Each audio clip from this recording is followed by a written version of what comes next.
A noite, o grupo de Betico criou evento especial para trazer a crowd, para nos pôr a gravação de uma canção nova do grupo de Betico. A canção aqui está Grupo de Betico, featuring Robert Zandor.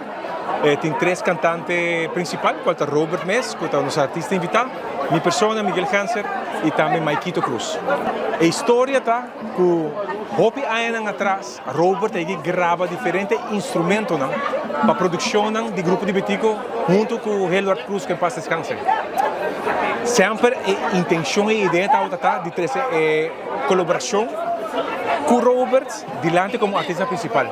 Pero te há a oportunidade de criar e nós temos o honor como grupo de Betico tem Robert conosco interpretando uma canção nova.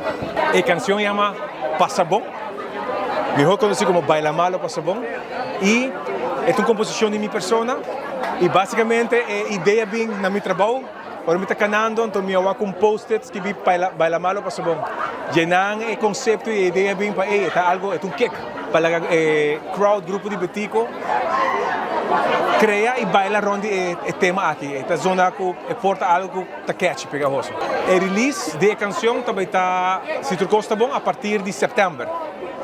O grupo de Betico está em full production phase.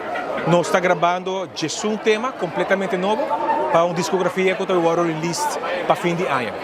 Mais informação, busca-nos no Facebook, Instagram, Grupo de Betico e em ambos está informar ribattura é sucesso e passo de turnos release e tema e apresentação que também tem na caminho.